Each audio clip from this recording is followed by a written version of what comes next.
జనబేరి news కి స్వాగతం. బులెటిన్లో ముందుగా హెడ్లైన్స్.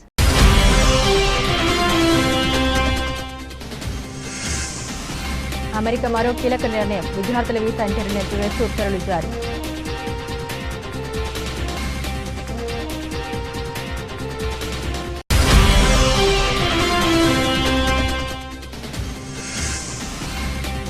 ఆ బంద్ చేసే కెనడాకు golden dome free. Donald Trump offer.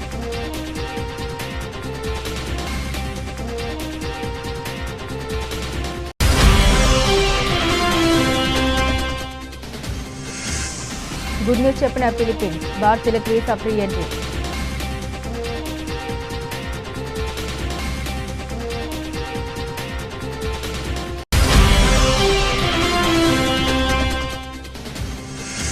Medigadda బ్యారేజీపై ఎన్డీఏసీఏ నివేదిక భూటకమని తేలిపోయింది. Working president KTR.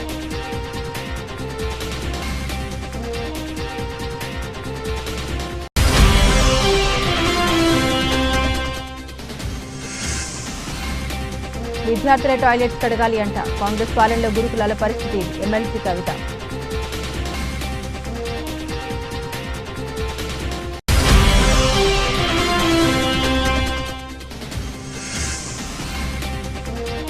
భారీగా తగ్గిన పుత్తడి. అంతర్జాతీయ మార్కెట్లో అతి విలువైన లోహాల ధరలు తగ్గుముఖం. అమెరికాలో డొనాల్డ్ ట్రంప్ సర్కార్ మరో కీలక నిర్ణయం తీసుకుంది. ప్రపంచవ్యాప్తంగా విద్యార్థుల వీసా ఇంటర్వ్యూలు తాత్కాలికంగా నిలిపివేసింది. ఈ మేరకు వివిధ దేశాల్లోని యుఎస్ ఎంబసీలకు ట్రంప్ సర్కార్ ఉత్తర్వులు జారీ చేసింది. తదుపరి ఆదేశాలు జారీ చేసే వరకు దౌత్య విభాగాలు అదనంగా ఇటువంటి వీసా అపాయింట్మెంట్లను అనుమతించవద్దని అమెరికా విదేశాంగ మంత్రి మార్కో రూబియో ప్రపంచవ్యాప్తంగా ఉన్న అమెరికా ఎంబసీలను ఆదేశించారు. ఇప్పటికే బుక్ చేసుకున్న ఇంటర్వ్యూలు ప్రణాళిక ప్రకారం కొనసాగుతాయని వెల్లడించారు. ఈ ఉత్తర్వులు తక్షణం అమల్లోకి వస్తాయని తెలిపారు. అభ్యర్థుల సోషల్ మీడియా ఖాతాల పరిశీలనకు సన్నాహాలు జరుగుతున్నాయని పేర్కొన్నారు. విద్యార్థుల వీసాలకు సైతం నిబంధన మరింత కఠినతరం చేసే దిశగా ట్రంప్ యంత్రాంగం సిద్ధమవుతుంది. విదేశీ విద్యార్థుల సోషల్ మీడియా ఖాతాలపై ప్రత్యేకంగా దృష్టి పెట్టింది. విద్యార్థి వీసా కోసం దరఖాస్తు చేసుకున్న అభ్యర్థులు అందించిన వివరాలతో వారి సోషల్ మీడియా అకౌంట్లలో అమెరికా వ్యతిరేక భావజాలం తాలూకు వివరాలను అమెరికా ఇమిగ్రేషన్ విభాగ నిపుణులు విశ్లేషించనున్నారు. దరఖాస్తుదారుల సోషల్ మీడియా ఖాతాల పోస్టులు వ్యాఖ్యానాలను అధికారులు నిశితంగా గమనించనున్నారు. భవిష్యత్తులో తమ గగనతలంలోకి ఏ క్షిపణి ప్రవేశించకుండా, ఏ అణ్వాయుధం సమీపించకుండా గోల్డెన్ డోమ్ అనే అత్యంత ఆధునిక రక్షణ వ్యవస్థను నిర్మించేందుకు అగ్రరాజ్యం అమెరికా సిద్ధమైంది. ఈ ప్రాజెక్టులో చేరేందుకు పొరుగు దేశమైన కెనడా కూడా ఆసక్తి కనబరిచింది. దాంతో అమెరికా అధ్యక్షుడు డొనాల్డ్ ట్రంప్ మళ్లీ విలీన డిమాండ్ లేవనెత్తారు.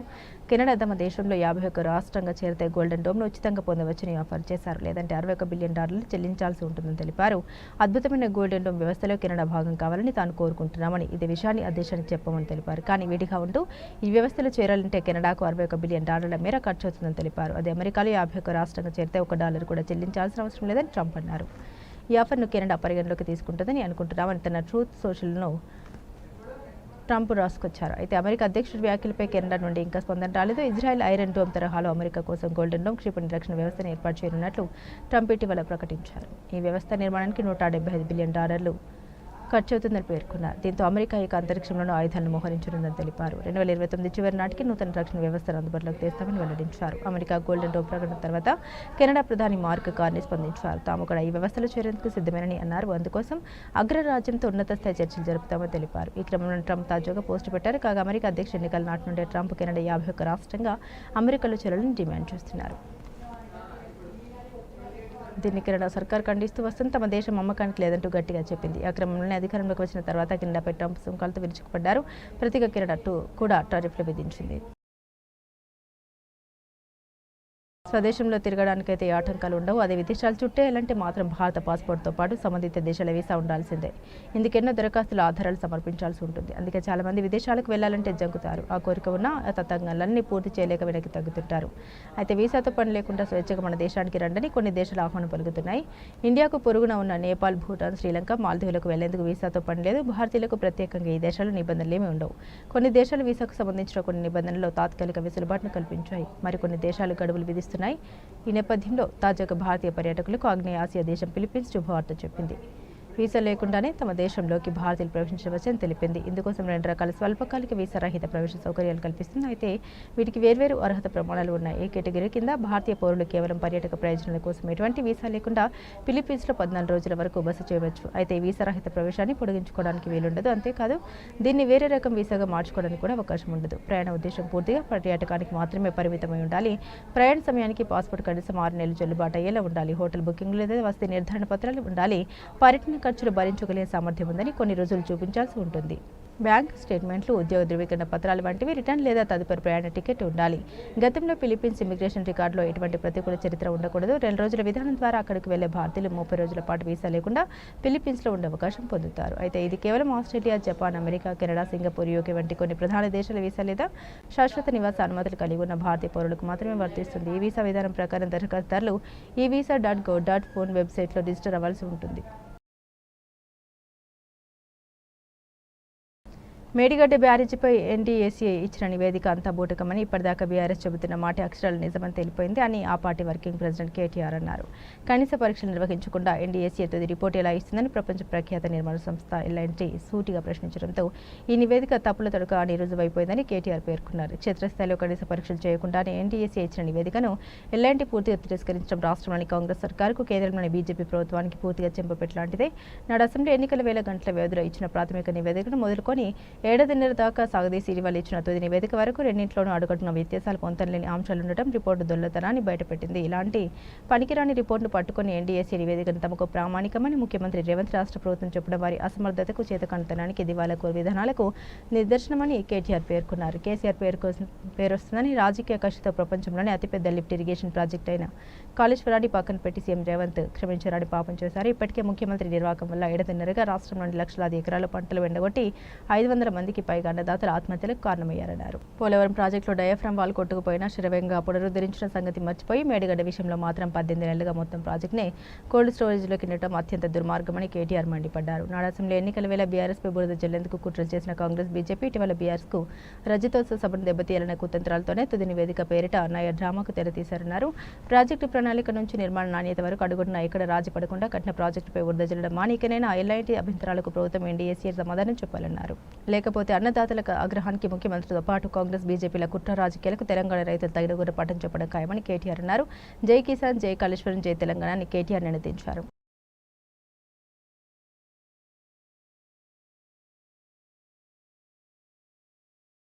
కాంగ్రెస్ పాలనలో రాష్ట్ర వ్యాప్తంగా ఉన్న సోషల్ వెల్ఫేర్ గురుకుల పాఠశాలలో ఉన్న పరిస్థితిపై బీఆర్ఎస్ ఎమ్మెల్సీ కల్వకుంట్ల కవిత స్పందించారు. స్వీపింగ్ శానిటేషన్ కోసం ఒక్కో గురుకుల పాఠశాలకు ప్రతి నెల బీఆర్ఎస్ ప్రభుత్వం 40,000 కేటాయిస్తే 4 తాత్కాలిక ఉద్యోగులు పనిచేసేవారని కవిత గుర్తు చేశారు. వీరి టాయిలెట్లు, తరగతి గదులు శుభ్రం చేసేవారు. గత సంవత్సరం ఆగస్టు నెల నుండి ఈ పద్ధతి కాంగ్రెస్ ప్రభుత్వం తొలగించినందున పిల్లల టాయిలెట్లు, గదులు మాత్రమే కాకుండా పాఠశాల హాస్టల్ ఆవరణంలోని బయట పనులు అన్ని కూడా విద్యార్థులే రెగ్యులర్గా చేసుకోవాలని చెప్పారని కవిత పేర్కొన్నారు. కామారెడ్డి జిల్లా బిక్కునూరు గురుకుల పాఠశాలని వాచ్మెన్ వాటర్ ట్యాంక్ క్లీన్ చేస్తూ ప్రమాదవశాత్తు మరణించు మరొకరికి తీవ్ర గాయాలయ్యాయి. రాష్ట్రంలోని 240 గురుకుల విద్యాసంస్థల్లో అసిస్టెంట్ కేర్ టేకర్లను తొలగించి వారు చేసే వార్డెన్ పనుల్ని పిల్లలతో చేయించాలని చెబుతున్నారు. ఇప్పటివరకు వార్డెన్లు అన్ని రకాల నిర్వహణ చూసుకున్న పిల్లలు కమిటీగా ఏర్పడి క్వాలిటీ చెక్ చేసుకునేవారు. కానీ ఇకపై పిల్లలే వంటశాల నిర్వహణ మరియు మేస్ పనులు కూడా చేయవలసి వస్తుందన్నారు. శ్రమను గౌరవించడం నేర్పడం వేరు, విద్యార్థులతో వెట్టి చాకరీ చేయించడం వేరు. అసలు మొత్తంగా శానిటేషన్ వర్కర్స్ ను తొలగించి ఈ పనులు పిల్లలతో రెగ్యులర్గా చేయించడం నేరమని కవిత పేర్కొన్నారు. ఇక్కడ ఆడియోలో వర్షం చెప్పిన దాంట్లోనే సమాధానం ఉంది. బోర్డు తుడవడం, టాయిలెట్ కడగడం ఒకటి కాదు. పిల్లలు చదువుకునే చోట అందరూ వాడే టాయిలెట్లను వీరు క్లీన్ చేయగలరు. అది కూడా రెగ్యులర్గా. సోషల్ వెల్ఫేర్ హాస్టల్లో చదివే పిల్లలు ఏమైనా పోస్ట్ బ్యాక్గ్రౌండ్ నుండి వచ్చారా, వెళ్ళి కూర్చోగానే టేబుల్ పైకి ఫుడ్ రాత అనడం, ఎందుకు ఇలాంటి పనులు చేయాల్సిందే అని ఒక ఐఏఎస్ అనడం దుర్మార్గం.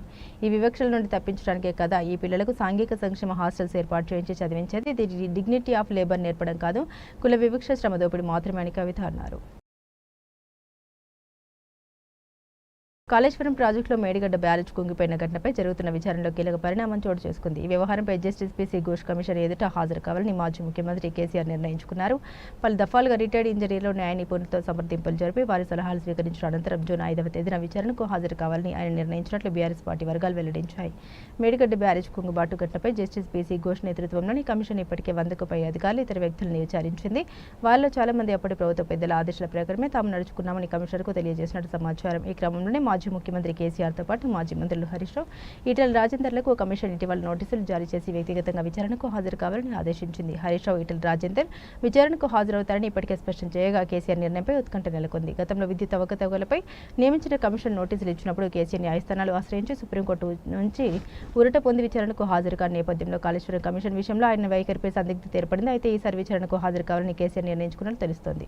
దేశంలోని ఇతర ప్రాజెక్టుల నిర్మాణంలో ఉన్న వాటికి సంబంధించిన వివరాలను కూడా ఆయన సేకరించిన సమాచారం. కాగా మాజీ మంత్రి హరీష్ రావు జూన్ 9న కమిషన్ విచారణకు హాజరు కానున్నట్లు ఇప్పటికే ప్రకటించారు. తెలంగాణ రాష్ట్రంలోని రుద్రవరం గ్రామ పరిధిలోని జిల్లా పరిషత్ ఉన్నత పాఠశాల, మండల పరిషత్ ప్రాథమిక పాఠశాలను 16 కోట్ల రూపాయల సీఎస్ఆర్ నిధులతో ఆదర్శ పాఠశాలగా తీర్చిదిద్దబోతున్నట్లు పట్టంచెరు శాసనసభ్యులు గూడెం మహిపాల్ రెడ్డి తెలిపారు. బుధవారం పట్టంచెరు మండలం పరిధిలోని రుద్రవరం గ్రామ పరిధిలో గల జిల్లా పరిషత్ ఉన్నత పాఠశాలలో స్థానిక మాజీ ప్రజాప్రతినిధులు, వివిధ శాఖల అధికారులు, ఎంవైకే లాటిక్రెట్ సంస్థ ప్రతినిధులతో కలిసి పరిశీలించారు. ఈ సందర్భంగా పాఠశాల నిర్మాణ ప్లాన్, మౌలిక వసతుల కల్పనపై చర్చించారు. ఈ సందర్భంగా ఆయన మాట్లాడారు. రుద్రవరం గ్రామ పరిధిలోని జిల్లా పరిషత్ ఉన్నత పాఠశాల, మండల పరిషత్ ప్రాథమిక పాఠశాల, అంగన్వాడీ పాఠశాల భవనాలను ఆధునిక సాంకేతికతతో నిర్మించబోతున్నట్టు తెలిపారు.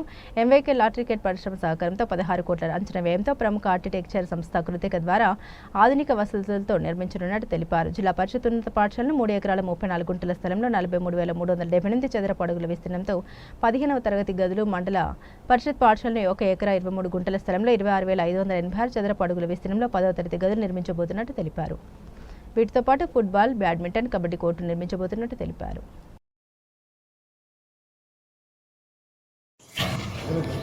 ఈరోజు పటంచెరు నియోజకవర్గంలో పటంచెరు మండలంలో భాగంగా రుద్రవరం గ్రామం ఒక హై స్కూల్, ప్రైమరీ స్కూల్, అలాగే అంగన్వాడీ పాఠశాలను లాటిగ్రేటి ఇండస్ట్రీ వారు సిఎస్ఆర్ ఫండ్ ద్వారా ఒకటి తెలంగాణలో ఒక మోడల్ స్కూల్గా కట్టాలన్న ఆలోచనతో ఒక మంచి పేరు ప్రతిష్టలు ఉన్న ఆర్కిటెక్చర్ వాళ్ళతో డిజైనింగ్ చేసి పర్సనల్గా వాళ్ళు కన్స్ట్రక్షన్ డైలీ 7-8 మంది 10 మంది ఇంజనీర్లు, సైట్ ఇంజనీర్లు పెట్టి ఈ బిల్డింగ్ నిర్మాణం జరుగుతూ ఉంది. ఇది ఆల్మోస్ట్ ఇంచుమించు 15 నుంచి 16 కోట్ల రూపాయలతోటి ఇది పూర్తి నిర్మాణం అవుతుందని చెప్పి వాళ్ళు డిపార్ట్మెంటు, ఇంజనీరింగ్ డిపార్ట్మెంటు, కంపెనీ వాళ్ళు చెప్పడం జరుగుతూ ఉంది. మేము అనుకున్నది 14 crores అయినా 2 crores అయినా పర్వాలేదు, దీన్ని రాష్ట్రంలోనే ఒక మోడల్ పాఠశాలగా తీర్చిదిద్దాలనే ఆలోచనతో స్టడీ ఒకటే కాదు ముఖ్యము, దాంతోపాటు గ్రీనరీ, అలాగే స్పోర్ట్స్కి సంబంధించిన వాలీబాల్ కోర్టు కానీ, ఫుట్బాల్ మన షటిల్ కోర్టు కానీ, కబడ్డీ కోర్టు కానీ, ఇవన్నీ కూడా పిల్లలకు స్పోర్ట్స్లో పార్టిసిపేట్ చేయించి ఈ పాఠశాల చదువుతున్న పిల్లలకు అన్ని రకాల సౌలతులు కలిగించి ముందుకు తీసుకుపోవడానికి ఈ ప్రణాళిక సిద్ధం చేసుకొని ముందుకెళ్తా ఉన్నాం. తప్పకుండా ఇది రాష్ట్రంలోనే అతిపెద్ద మోడల్ పాఠశాలగా కాబోతూ ఉన్నది. చాలా సంతోషం. ఎందుకు చెప్తున్నాం అంటే పటాన్చెరు నియోజకవర్గం అంటే ఇక మెయిన్ రుద్రవరం పటాన్చెరు నియోజకవర్గం అంటే ఒక మినీ ఇండియా, మినీ భారతదేశం. 28 రాష్ట్రాలలో ఈ ప్రాంతంలో వారి ఉద్యోగాలు, వారి వ్యాపారాలు ఈ ప్రాంతంలో ఉంటున్నారు. వాళ్ళ పిల్లలందరికీ చదువుకుంటూ ఉంటారు. వాళ్ళందరికీ ప్రైవేటు పాఠశాల దీని ముందు ఏమాత్రం గిట ఎక్కడ గిట అంచనాలకు విరుద్ధంగా ఈరోజు ఈ పాఠశాల కాబోతూ ఉన్నది. కాబట్టి పూర్తి స్థాయిలో ఈ ప్రాంత పిల్లలు, ఈ ప్రాంత పేరెంట్స్ అందరూ ఈ పాఠశాల నిర్మాణమే అయ్యే సమయంలో కాకుండా ఇప్పుడు గిట స్ట్రెంత్ పెంచుకొని మంచిగా చక్కగా బుద్ధిగా చదువుకొని మంచి రిజల్ట్ తీసుకురావాలి, ఈ ప్రాంతానికి మంచి పేరు తీసుకురావాలి అని కోరుకుంటూ ఈ ప్రాంతంలో ఈ కంపెనీ యాజమాన్యానికి, అలాగే ఇంజనీరింగ్ డిపార్ట్మెంట్కి, స్థానిక నాయకులకు అందరికీ పేరు పేరున ధన్యవాదాలు. నెల్లూరు కేంద్ర కార్యక్రమంలో మాజీ మంత్రి కాకని గోవర్ధన్ రెడ్డితో YSRCP Nellore city incharge MLC Parvathireddy Chandrasekhar Reddy ములాఖాత్ అయ్యారు. ఎమ్మెల్సీ పర్వతిరెడ్డి చంద్రశేఖర్ రెడ్డి మాట్లాడారు. కాకని గోవర్ధన్ రెడ్డి ఎంతో ధైర్యంగా ఉన్నారని తెలిపారు. చేయని తప్పుకు అక్రమ కేసు బనాయించి కూటమి ప్రభుత్వం కాకని గోవర్ధన్ రెడ్డి గారిని జైల్లో పెట్టిందన్నారు. ఈ కేసులో కాకని గోవర్ధన్ రెడ్డికి ఎలాంటి సంబంధం లేదని కక్షపూర్తంగానే ఇరికించారని అన్నారు. మైన్స్ కేసుకు సంబంధించి గత ప్రభుత్వంలోనే విచారణ జరిగి ఎలాంటి అక్రమాలు చోటు చేసుకోలేదని అధికారులు రిపోర్ట్ ఇచ్చారని, అయినప్పటికీ కూటమి ప్రభుత్వం ఇచ్చిన తర్వాత కక్ష సాధింపు చర్యలో భాగంగా కేసు నమోదు చేసిందన్నారు. కూటమి ప్రభుత్వం ఇచ్చిన హామీలు అమలు చేయకపోవడంతో ప్రశ్నిస్తున్న గొంతును నొక్కాలని ప్రభుత్వం ఈ అక్రమ కేసు బనాయించిందన్నారు. ఈ కేసులో కాకని గోవర్ధన్ రెడ్డి క్లీన్ చీట్తో బయటకు వస్తారని తెలిపారు. జైల్లో కాకని గోవర్ధన్ రెడ్డిని కలిసినప్పుడు కార్యకర్తలకు అండగా ఉండి వైఎస్ఆర్ కాంగ్రెస్ పార్టీ కార్యక్రమాన్ని ప్రజల్లోకి మరింత విస్తృతంగా తీసుకెళ్లాలని సూచించారని తెలిపారు. ఈరోజు ములాఖతులో గోవర్ధన్ రెడ్డి గారిని కలవడం జరిగింది. గోవర్ధన్ రెడ్డి గారు చాలా ధైర్యంగాను చాలా మనోధైర్యంతో కూడా ఉన్నారు. ఎందుకంటే ఈ కేసు అక్రమం కేసు అని ప్రజలందరికీ కూడా తెలుసు. ఒక జిల్లాలోనే కాదు రాష్ట్ర వ్యాప్తంగా అందరికీ కూడా తెలుసు. ఎక్కడ కూడా ఆయన మైనింగ్ చేసింది కానీ ఆయన మైనింగ్కి సంబంధించి పర్మిషన్స్ ఇస్తూ సంతకాలు పెట్టడం కానీ ఇలాంటివి ఏమీ లేవు. ఏదో ఒక కేసును పెట్టాలని సంవత్సరం రోజులుగా వెతికి ఏ కేసు కూడా దొరక్క లాస్ట్కి ఇది పాత కేసు, గత ప్రభుత్వమే దీని మీద విచారణ చేసి దీంట్లో ఏం జరగలేదని చెప్పి గత ప్రభుత్వంలోనే తెలిసినటువంటి కేసుని మళ్ళీ అదే అధికారుల దగ్గర మళ్ళీ కేసు పెట్టించడం, ఆ కేసుని తీసుకొని వచ్చి దాంట్లో కూడా ఆ కేసులో జస్ట్ అదొక పెనాల్టీ లేసి వదిలేస్తారన్న ఆలోచనతో దాంట్లో ఎస్సీ ఎస్టీ కేసుని కానీ అలానే జెలటిన్ స్టిక్స్తో బ్లాస్ట్ చేయాలనే ఆలోచన చేసినారని వీటన్నిటిని సెక్షన్స్ అన్నింటినీ కూడా యాడ్ చేసి బెయిల్ రాకుండా లోపల నిర్బంధించాలన్న ఆలోచన తెలిసినటువంటి కేసే తప్ప ఇంకోటి కాదని ప్రజలందరికీ తెలుసు. ఈ విషయం ఆయనకు కూడా తెలుసు. అయితే ఈ కేసు మీద చట్టపరంగా పోరాటం ఖచ్చితంగా చేయడం కూడా జరుగుతుంది. అదేవిధంగా గోవర్ధన్ రెడ్డి గారు మాట్లాడిన అరగంట సేపట్లో కూడా ప్రజల గురించి కానీ అలానే కార్యక్రమాల గురించి కానీ పార్టీ గురించి ఆయన మాట్లాడడం వల్ల జరిగింది. అంటే యథావిధిగా సర్వేపల్లి కాన్స్టిట్యున్సీలో ఉన్నటువంటి కార్యకర్తలకు కానీ నాయకులకు కానీ ఒక భరోసాను కల్పిస్తూ అక్కడ యాక్టివ్గా ఉండడం, అలానే జిల్లాలో కూడా మన పార్టీ ఎప్పుడైతే ఇంతకు ముందులాగానే పార్టీ కార్యక్రమాలు వాటన్నిటిని కూడా చేయాలనే ఆలోచనతో ఆయన డిస్కస్ చేయడం కూడా జరిగింది. తప్పకుండా గోవర్ధన్ రెడ్డి గారి ఆలోచనలు ఆశయాలన్నీ కూడా తెలుసు. వాటన్నింటినీ బేస్ చేసుకొని తప్పకుండా రాబోయే రోజుల్లో ఆ కార్యక్రమాలు కూడా చేయడం జరుగుతుంది. అదేవిధంగా జూన్ 4వ తారీఖున వెన్నుపూట దినాన్ని కూడా నిర్వహించాలని జగన్మోహన్ రెడ్డి గారు నిర్ణయం తీసుకోవడం జరిగింది. దాని గురించి కూడా గోవర్ధన్ రెడ్డి గారు డిస్కస్ చేస్తారు. అది నెల్లూరు జిల్లాలో చక్కగా చేయాలని ఆయన కొన్ని సలహాలు కూడా చెప్పడం జరిగింది. అలా గోవర్ధన్ రెడ్డి గారు ఎప్పుడు కూడా ఇంతకుముందు కానీ ఇప్పుడు కానీ ఎప్పుడైనా కూడా ఆయన ఒకటే ఆలోచిస్తారు. పార్టీ కమిట్మెంట్ ఒకటి, ప్రజలకు సంబంధించినటువంటి కమిట్మెంట్ ఒకటి. అలా ఒక మంచి కమిట్మెంట్ ఉండే లీడర్ ఇలా అక్రమ కేసుల్లో లోపల పెట్టడం అంత మాత్రాన ఎవరు కూడా వైఎస్ఆర్సీపీ పార్టీ నాయకులు కానీ కార్యకర్తలు కానీ వెనకడిగేసేది ఉండదు. పార్టీ ఈరోజు అధికారంలో ఉన్న పార్టీ ఒకటే ఆలోచిస్తూ ఉంది. వాళ్ళు ప్రశ్నించే వాళ్ళు ఎక్కువ అవుతా ఉన్నారు. ప్రజలందరూ కూడా రోడ్డు మీదకి వస్తూ ఉన్నారు. వీటన్నిటిని నిలుపుదల చేయాలంటే ఎవరైతే మాట్లాడుతుంటారో వాళ్ళ మీద అక్రమ కేసులు పెట్టాలనే ఆలోచనతోనే ఈ కేసులు ఇట్లాంటివన్నీ కూడా పెట్టడం జరిగింది. అంత మాత్రమే ఎవరు కూడా పార్టీలో ఆలోచించి భయపడే వాళ్ళు ఎవరు లేరు. ప్రజలు కూడా ఎవరు కూడా ఆలోచించరు. తిరుగుబాటు అయితే వస్తుంది ఇట్లా చేసుకుంటూ పోతే. సో తప్పకుండా నెల్లూరు జిల్లాలో వైఎస్ఆర్ కాంగ్రెస్ పార్టీ తరఫున కానీ అలానే సర్వేపల్లి కాన్స్టిట్యున్సీలో కూడా ఆ పార్టీ క్యాడర్ని కానీ అందరినీ కూడా యాక్టివ్గా ఉంచడానికి గోవర్ధన్ రెడ్డి గారు కొన్ని సూచనలు సలహాలు కూడా చెప్పడం కూడా జరిగింది. తప్పకుండా వాటన్నింటినీ ప్లేస్ చేసుకొని రాబోయే రోజుల్లో వైఎస్ఆర్ కాంగ్రెస్ పార్టీ కార్యక్రమాలు అన్నింటినీ కూడా చక్కగా నెరవేర్చేందుకు నెల్లూరు జిల్లాలో ప్రయత్నించుకుంటుంది. తాళం వేసి ఉన్న ఇళ్లను టార్గెట్ చేస్తూ దొంగతనాలకు పాల్పడుతున్న అంతర్రాష్ట్ర దొంగలను అరెస్టు చేసినట్లు వరంగల్ ఏసీపీ నందిరామ్ నాయక్ తెలిపారు. వరంగల్ మట్టెవాడ పోలీస్ స్టేషన్లో ఏర్పాటు చేసిన మీడియా సమావేశంలో నిందితుల వివరాలు వెల్లడిస్తే నెల 11వ తేదీన వరంగల్ నగరంలోని బ్యాంక్ కాలనీలో తాళం వేసి ఉన్న ఇంట్లో చోరీ జరిగిన కేసును ఛేదించినట్లు దొంగతనాలకు పాల్పడింది అంతర్రాష్ట్ర దొంగలని వరంగల్ ఏసీపీ నందిరామ్ నాయక్ పేర్కొన్నారు. వరంగల్ రైల్వే స్టేషన్ పరిసర ప్రాంతాల్లో అనుమానాస్పదంగా తిరుగుతున్న ఇద్దరు వ్యక్తులను అదుపులోకి తీసుకుని విచారించగా నేరస్తులు మహారాష్ట్ర, మధ్యప్రదేశ్ జిల్లాలకు చెందిన వెంకటి రామ్ గోద్మారి, షిరాలి సయ్యద్ మోతీ రహీంగా గుర్తించామని వారి వద్ద నుండి 8 లక్షలు విలువ చేసే 9 తులాల బంగారం, 1000 రూపాయల నగదు స్వాధీనం చేసుకుని రిమాండ్కు తరలించినట్లు వరంగల్ ఏసీపీ నందిరామ్ నాయక్ తెలిపారు. తారీఖున సుమారు 7 గంటల సమయంలో మటవాడ పోలీస్ స్టేషన్ పరిధిలోని బ్యాంక్ కాలనీలో బయ్యస్వామి గారి ఇంట్లో కొంతమంది గుర్తు తెలియనటువంటి దొంగలు దొంగతనం చేసిందనేటువంటిది కంప్లైంట్ రావడం జరిగింది. దాంట్లో 10 తులాల బంగారము సుమారుగా దొంగలు ఎత్తుకపోయారని చెప్పేసి మటవాడ పోలీస్ స్టేషన్లో అదే రోజు వచ్చి కంప్లైంట్ ఇవ్వడం జరిగింది.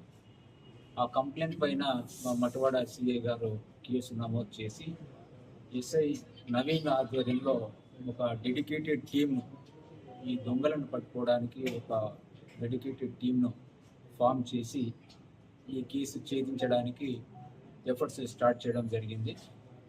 అందులో భాగంగానే మా టీం అన్ని రకాల ఎవిడెన్సెస్, అటు టెక్నికల్ ఎవిడెన్స్, అటు హ్యూమన్ ఇంటెలిజెన్స్, అన్ని రకాల ఎవిడెన్సెస్తోని ఈ నేరస్తులను గుర్తించడం జరిగింది. వెంకటి రామ ఓద్మా ఇతని మధ్యప్రదేశ్, షేరాలి సయ్యద్ మోతీ అలియాస్ రహీం ఈయనది మహారాష్ట్ర. వీళ్ళు ఇద్దరు కూడా చాలా ముఖ్యమైనటువంటి నేరస్తులు. వీళ్ళపైన గతంలో చాలా నేరాలు ఉన్నాయి. ఈ సయ్యద్ మోతీ అలియాస్ రహీం పైన 2 మర్డర్ కేసులు కూడా మహారాష్ట్రలో నమోదు అయి ఉన్నాయి. సో వీళ్ళిద్దరూ వరంగల్ రైల్వే స్టేషన్కి వచ్చి, యాక్చువల్లీ వీళ్ళ మోడస్ ఆపరెండి ఎట్లుంటుందంటే, ఏదో ఒక ట్రైన్ ఎక్కడము, రైల్వే స్టేషన్లో దిగడము, సమీపంలో ఉన్నటువంటి కాలనీకి వెళ్ళడము, ఒక ఇల్లు సెలెక్ట్ చేసుకోవడము, ఆ ఇంట్లో దొంగతనం చేసుకొని మళ్ళీ తిరిగి వెళ్ళిపోవడము వీళ్ళ మోడస్ ఆపరెండి. అదే రకంగా వీళ్ళిద్దరు కలిసి ట్రైన్లో వరంగల్ రైల్వే స్టేషన్కి వచ్చి 11వ తారీఖు మేన రైల్వే స్టేషన్లో దిగిన తర్వాత వాళ్ళు నడుచుకుంటూ మన బ్యాంక్ కాలనీకి వచ్చి ఈ బయ్యస్వామి గారి ఇంటిని సెలెక్ట్ చేసుకొని వాళ్ళ ఇంట్లో ఎవరు లేనిది చూసి తాళాలు పగలగొట్టి ఇంట్లోకి దూరి ఉన్నటువంటి 10 తులాల బంగారాన్ని ఎత్తుకొని పోవడం జరిగింది. సో దానిపైన మా inspector and Naveen SI team workout చేసి వీళ్ళను ఇద్దరిని కూడా గుర్తించడం జరిగింది. వీళ్ళను చాలా ఎఫర్ట్స్తోని మరి వీళ్ళ ఇద్దరిని ఈరోజు అరెస్ట్ చేయడం జరిగింది.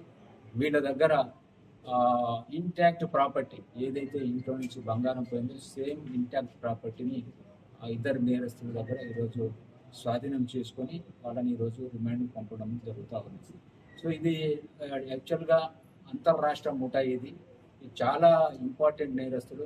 సో విత్ ఇన్ షార్ట్ పీరియడ్లో మనకు 15 డేస్లోనే ఇంత ఇంపార్టెంట్ క్రైమ్ను నిజంగా కూడా మా inspector Gopi and SI Naveen ఆధ్వర్యంలో ఎంతో నైపుణ్యాన్ని ప్రదర్శించి చాలా చాకచక్యంగా ఈరోజు ఇద్దరు నేరస్తులను పట్టుకొని ఇంటాక్ట్ ప్రాపర్టీని.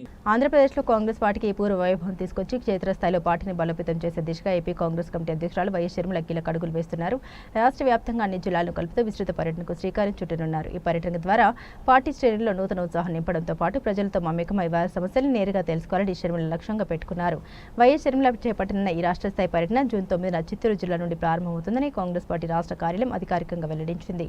అక్కడి నుండి వరుసగా రాష్ట్రంలోని అన్ని జిల్లాలు ఆమె పర్యటిస్తారు. ఈ సుదీర్ఘ పర్యటన జూన్ 30న కృష్ణా జిల్లా మచిలీపట్నంలో ముగుస్తుంది. ఆ రోజు అక్కడ నిర్వహించే ముగింపు సభకు పార్టీ పెద్దలు హాజరు కానున్నట్లు సమాచారం. మొత్తం 22 రోజుల పాటు సాగే ఈ యాత్రలో షర్మిల ప్రతి జిల్లాలోని పార్టీ నాయకులు, కార్యకర్తలతో ప్రత్యేకంగా సమావేశమవుతారు.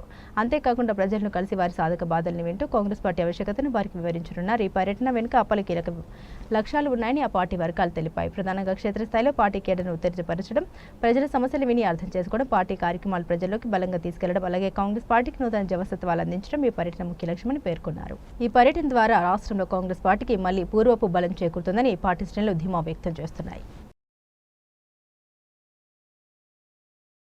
గత 4 రోజులుగా పెరుగుతూ వచ్చిన బంగారం ధరలు భారీగా తగ్గాయి. అంతర్జాతీయ మార్కెట్లో అతి విలువైన లోహాల ధరలు తగ్గుముఖం పట్టడంతో దేశీయంగా దిగొచ్చాయి. ఢిల్లీ బులియన్ మార్కెట్లో తులం బంగారం ధర 800 దిగొచ్చి 98,500గా నమోదైంది. ఈ విషయాన్ని ఆల్ ఇండియా సరఫరా అసోసియేషన్ వెల్లడించింది. అలాగే 99.5% స్వచ్ఛత కలిగిన 10 గ్రాముల బంగారం ధర $800 దిగొచ్చి 98,000గా నమోదైంది. బంగారంతో పాటు వెండి ధరలు కూడా భారీగా దిగొచ్చాయి. పారిశ్రామిక వర్గాలు నాణ్యాల తయారీదారుల నుండి కొనుగోలు నిలిచిపోవడంతో కిలో వెండి 1,370 తగ్గి 99,000గా నమోదైంది. ఔన్స్ గోల్డ్ ధర $45 కరిగిపోయి $3,296.92గా నమోదైంది. స్టాక్ మార్కెట్ల వరుస ర్యాలీకి బ్రేక్ పడింది. బ్యాంకింగ్, ఐటీ, వాహన రంగ షేర్లలో ప్రాఫిట్ బుకింగ్ జరగడంతో వరుసగా 2 రోజులుగా పెరుగుతూ వచ్చిన సూచీలు భారీగా నష్టపోయాయి. ఒక దశలో 1000 పాయింట్లకు పైగా నష్టపోయిన 30 షేర్ల ఇండెక్స్ సూచీ సెన్సెక్స్ 82,000 పాయింట్ల దిగువకు పడిపోయింది. చివరకు మార్కెట్ ముగిసే సమయానికి 624.82 పాయింట్లు కోల్పోయి 81,551.63 వద్ద స్థిరపడింది. 30 సూచీలో 25 షేర్లు నష్టపోగా కేవలం 5 సూచీలు లాభపడ్డాయి. మరో సూచీ ఎన్ఎస్ఈ నిఫ్టీ కూడా 174.95 పాయింట్లు కోల్పోయి 24,826.20 వద్ద స్థిరపడింది. బలపడింది. లాభాల్లో ప్రారంభమైన సూచీలకు అంతర్జాతీయ మార్కెట్ల నుండి వచ్చిన ప్రతికూల సంకేతాలు నష్టాల్లోకి నెట్టాయి. దీంతో ఇరు సూచీలు 1% పైగా కోల్పోయి చివరిలో భారీ నష్టాలు తగ్గించుకోగలిగాయి. పారిశ్రామిక తయారీ రంగ గణాంకాల విడుదలకు ముదుపర్లు ముందస్తుగా అమ్మకాలకు మొగ్గు చూపడం సూచీల నష్టాలకు ప్రధాన కారణమని దలాల్ స్ట్రీట్ వర్గాలు వెల్లడించాయి. బుధవారం పారిశ్రామిక తయారీ రంగ గణాంకాలతో పాటు ఈ వారం చివరిలో దేశ జీడీపీ గణాంకాలు కూడా విడుదల కానున్నాయి.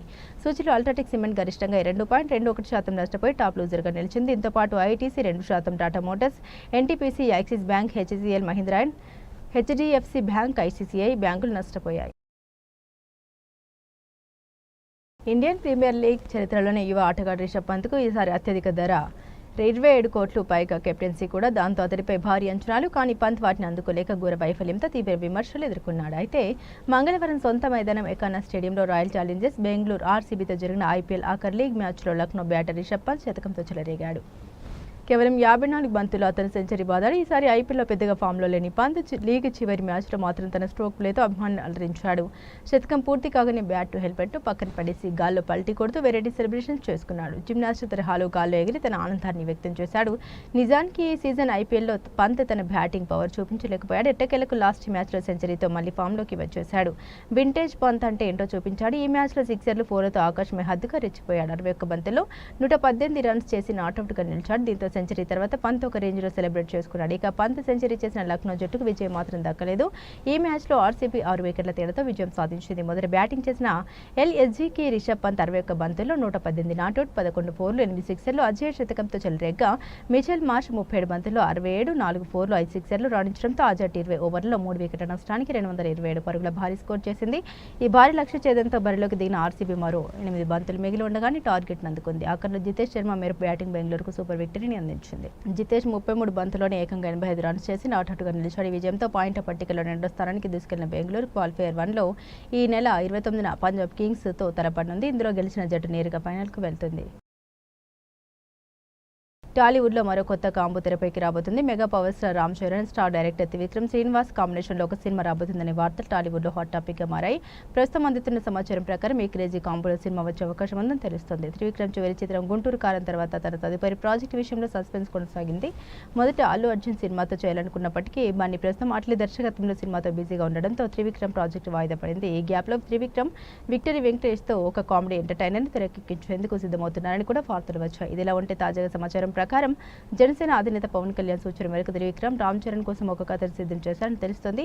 ఈ కథను చరణ్కు వినిపించుకు ఆయన కూడా ఓకే చేశారని ప్రచారం జరుగుతుంది. అంతేకాదు ఈ చిత్రానికి పవన్ కళ్యాణ్ నిర్మాతగా వ్యవహరించే అవకాశం ఉందని కూడా వార్తలు వస్తున్నాయి.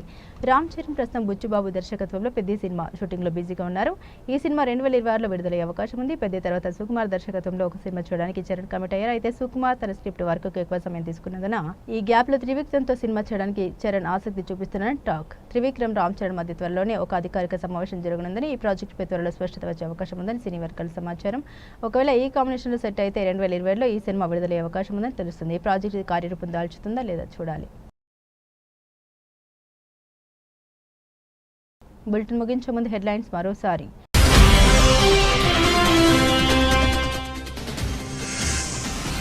అమెరికా మరో కీలక నిర్ణయం, విద్యార్థుల వీసా ఇంటర్వ్యూ నిలిపివేస్తూ ఉత్తర్వులు జారీ.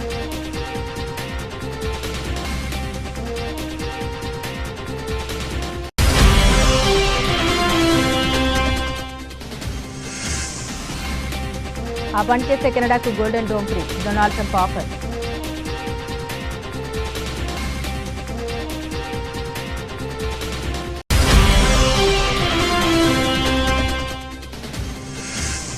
గుడ్ న్యూస్ చెప్పిన ఫిలిప్పీన్స్, భారతీయులకు వీసా ఫ్రీ ఎంట్రీ.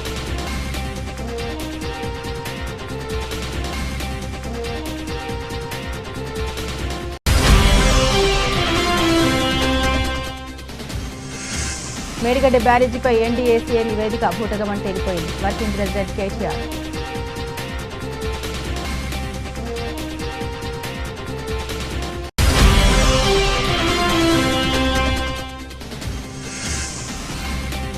విద్యార్థుల టాయిలెట్స్ కడగాలి అంట, కాంగ్రెస్ పాలనలో గురుకులాల పరిస్థితి, ఎమ్మెల్సీ కవిత.